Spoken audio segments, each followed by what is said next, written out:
और संसदीय कार्य मंत्री ने कार्य मंत्रणा में और दलीय नेताओं की बैठक में मैंने स्वयं भी इस बात के लिए कहा था कि जो भी विषय अध्यक्ष पीठ के द्वारा स्वीकृत तो होंगे और चर्चा के लिए स्वीकार किए जाएंगे, उन पर सत्ता पक्ष की ओर से तर्कपूर्ण तरीके से उसका जवाब भी दिया जाएगा। बावजूद अयोध्या से राम जन्मभूमि से संबंधित मामले में जानते हुए कि माननीय उच्चतम न्यायालय में यह मामला लंबित है, उस पूरे प्रकरण की गंभीरता को समझते हुए भी इन्होंने न केवल आज सदन की अवमानना की है, सदन का अपमान किया है, साथ ही माननीय उच्चतम न्यायालय में लंबित और माननीय उच्चतम न्यायालय की निगरानी में चल रही उस पूरी प्रक्रिया को भी अपमानित करने का शर्मनाक प्रयास समाजवादी पार्टी के द्वारा किया गया। माननीय अध्यक्ष विधानसभा ने बार बार कहा कि हम चर्चा को स्वीकार करते हैं, अपनी बात को आप नियमों के अंतर्गत सदन के फ्लोर में रखिए, सदन में रखिए, लेकिन सदन की कार्रवाई को विरोध करना, प्ले कार्ड लहराना, अध्यक्ष पीठ की अवमानना करते हुए जो अपमानजनक व्यवहार सदन के अंदर समाजवादी पार्टी का था, वह अत्यंत निंदनीय है और शर्मनाक भी। संवैधानिक संस्थाओं का अपमान करना इस समाजवादी पार्टी का शौक और सगल है। इन्होंने हमेशा से इनका लोकतांत्रिक मूल्यों पर कभी विश्वास नहीं रहा है।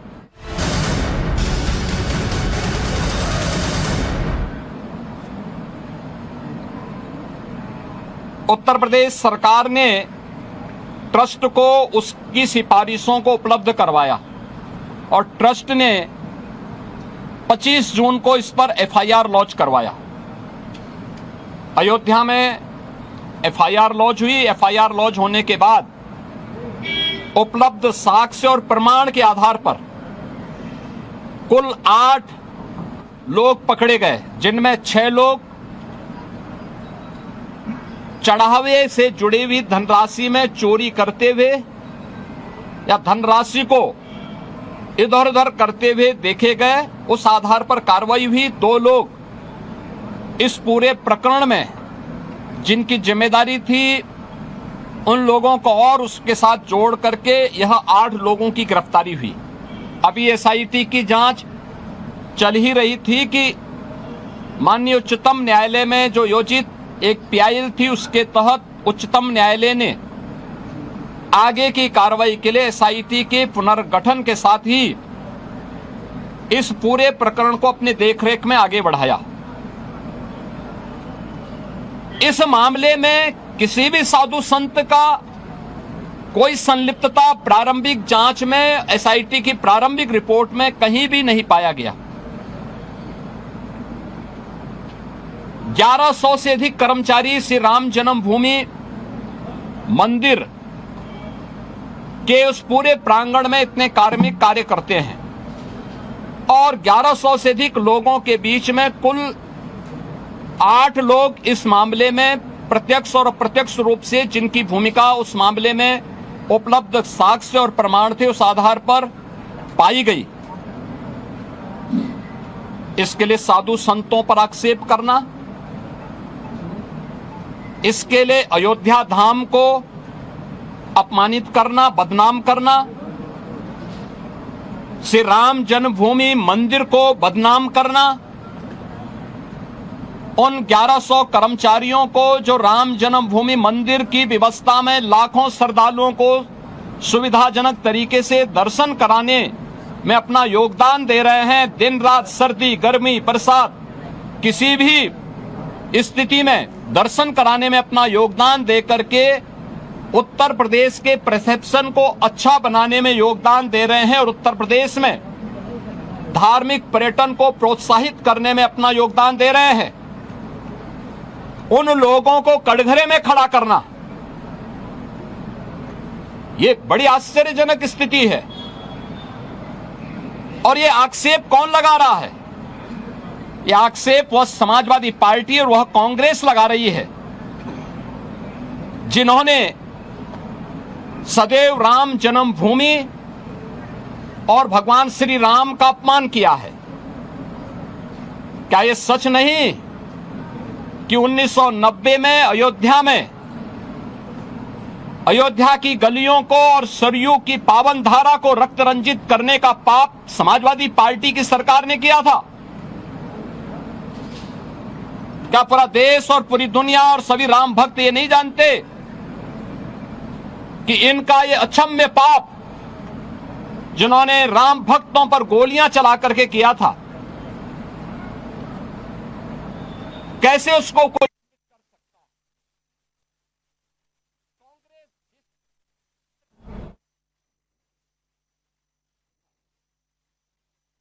पर माननीय उच्चतम न्यायालय में अपना एफिडेविट दाखिल किया था और प्रभु श्री राम और प्रभु श्री कृष्ण के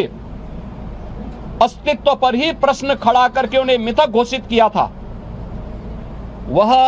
कांग्रेस और यूपीए से जुड़े हुए दल किस मुंह से अयोध्या में आस्था की आज चर्चा करते हैं? अयोध्या के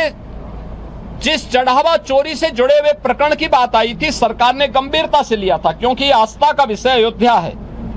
कोटि कोटि सनातनियों की आस्था का मुद्दा था और सरकार ने उस समय भी स्पष्ट कर दिया था कि यद्यपि सरकार सीधे किसी ट्रस्ट में हाथ नहीं डालती, क्योंकि वह ट्रस्ट उत्तर प्रदेश सरकार ने गठित नहीं किया, माननीय उच्चतम न्यायालय के आदेश से वह ट्रस्ट गठित है। इसलिए इस मामले में तो ट्रस्ट अपील करेगा या फिर माननीय उच्चतम न्यायालय कोई निर्देश देगा तो हम उस कार्रवाई को आगे बढ़ा पाएंगे। लेकिन उस सब के बावजूद इनके द्वारा राम भक्तों को अपमानित करना, भारत की सनातन आस्था पर प्रहार करना, संसद के अंदर समाजवादी पार्टी और कांग्रेस के सांसदों और नेताओं का जो आचरण रहा है, संतों के प्रति जिस प्रकार के आक्षेप वहां किए गए, ये सीधे सीधे सनातन धर्म का अपमान है। भारत के सनातन मूल्यों, आदर्शों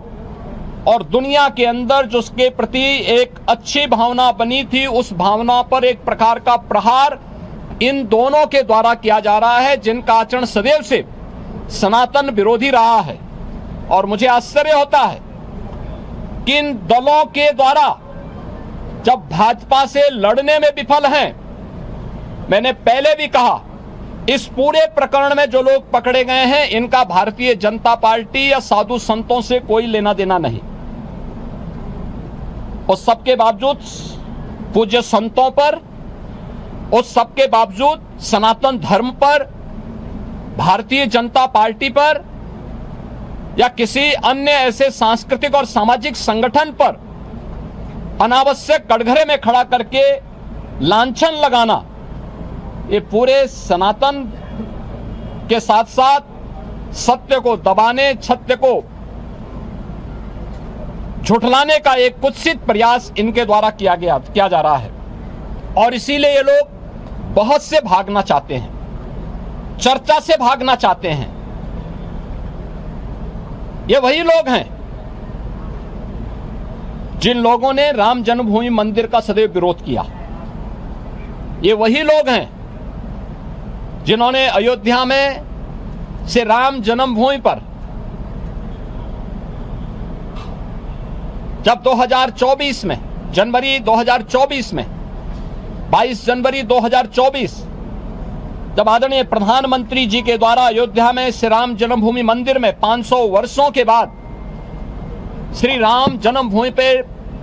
प्रभु श्री राम की, रामलला की प्राण प्रतिष्ठा का समारोह हो रहा था, उस कार्यक्रम में आमंत्रण के बावजूद ये लोग नहीं गए। ये लोग उन मुद्दों पर सदैव मौन बने रहे। लेकिन आज ये आस्था की बात करते हैं, जो प्रभु राम और प्रभु कृष्ण को के अस्तित्व पर प्रश्न खड़ा कर चुके हैं, वे आज आस्था की बात करते हैं। जो राम भक्तों से अयोध्या की गलियों को लौलुहान कर चुके हैं, वे आज आस्था की बात करते हैं। और इन लोगों का आचरण आश्चर्यचकित यानी आश्चर्यजनक है कि ये लोग आज आस्था की चर्चा वे लोग कर रहे हैं जो लगातार इन मुद्दों को लेकर के हिंदुओं को और भारत की सनातन परंपरा को कटघरे में खड़ा करते रहे हैं। आज सदन में इनका यह आचरण आप सबने भी देखा है, किस तरीके से अध्यक्ष पीठ की अवमानना समाजवादी पार्टी के सदस्यों के द्वारा किया गया। वे चर्चा से भागना चाहते हैं, जनता से जुड़े हुए मुद्दों पर चर्चा नहीं करना चाहते हैं,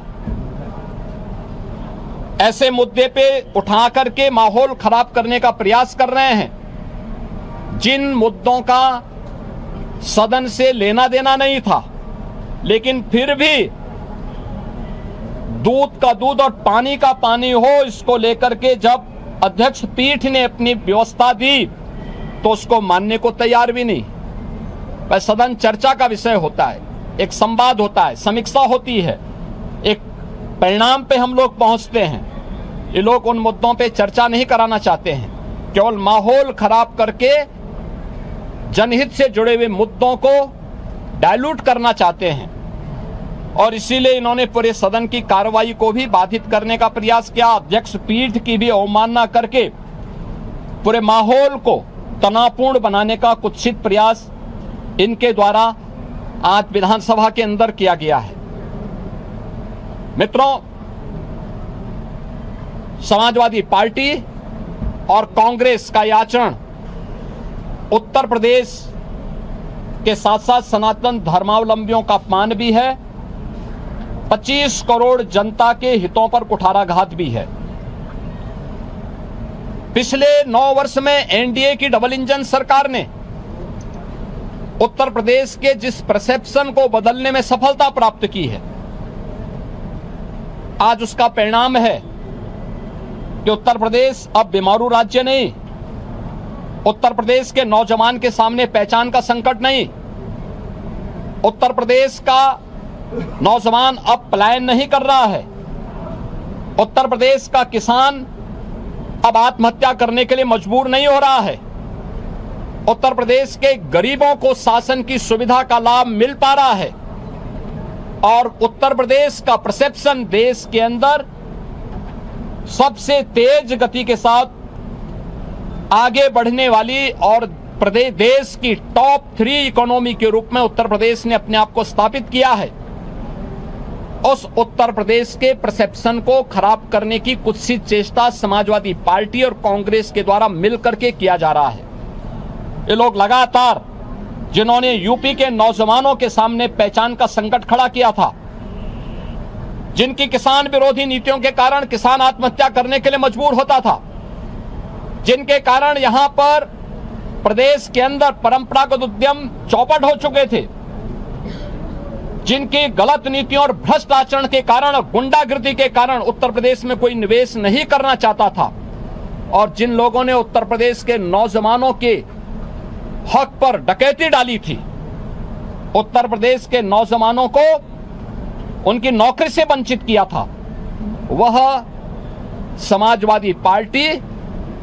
आज